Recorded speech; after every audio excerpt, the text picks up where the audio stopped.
There are very few decisions that we make consciously. A lot of decisions are habitual. You want to keep to mommy? Yeah. Because that's how our brain is designed to save time, save energy. You don't plan your minute by minute by minute. The biggest barrier to, I think, reading is habit. Because when you think about it, when you are required to read, like when you're in school, and your day is programmed, you will have to, so then therefore you do.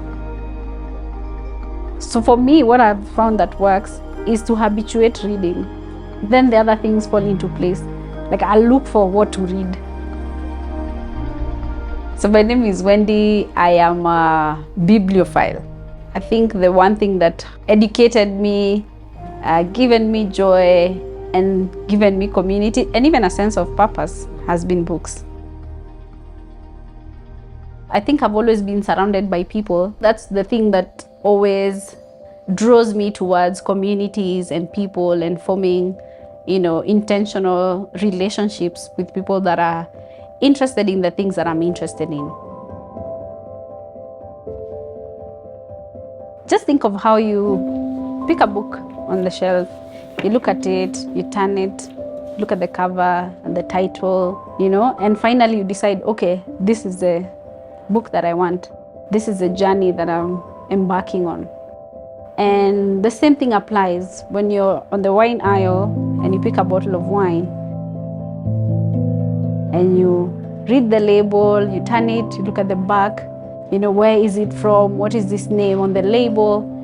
You are also making the same decision to, is this the adventure that I want to embark on? It really makes sense why these two things belong together. Books and wine, right? Running a bookstore, being in a bookstore exposes you to a lot more, to the whole gamut of, the literary world. But what I do for books and wine is that I'm very intentional in terms of the books that I select. It's not just the books that I like to read, but it's about what is the community mind space. What are the points of concern for people? So that could be, friendships or relationships or work-life balance. And then I'll go off of that and really rack my brain and walk through all these shelves and go on the internet and find what's the most appropriate book that the community would love to get into. We recently read this collection of short stories. It's called Nearly All the Men in Lagos Are Mad. It's hilarious, and it's a dig at the ups and downs of being in a love situationship, relationship. So it makes sense to move from here and provide a balanced view and go into a book that is written from a man's perspective. So the next book we're doing is this, which is a Broken People's Playlist, and it talks about different people working out their own aspirations, whether it's in life, in career, in relationships, and all of that. So but the most magical thing is that this book is, all of the stories in here are inspired by music. So if you're a music head, then you get a double treat. Well, I'll talk about the current book that I'm reading. By, her name is Joan Thatia. Yeah. And the title is Damn Girl, Stop That.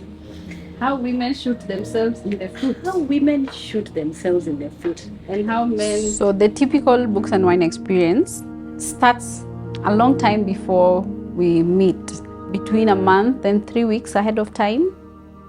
What I found that it's a much more enriched experience when everyone has have read. But we always get people who haven't read the book. You'll feel a bit out of place for the first few minutes, but then as people are talking about the story or the characters or the issues in the book, you get the hang of it and you feel like, I know these things, right? We all have self-sabotaging behaviors.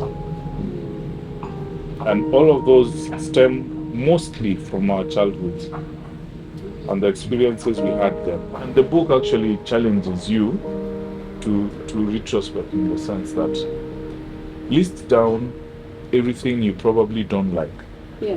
So the book is a conversation piece, but you're here for a books and wine experience. When we go to a place and they have a psalm, I love it. you know, because they can talk a lot more about the wine with authority and all of that. So when we've done like a very American story, you know, we'll be like, okay, the theme for this is American wines.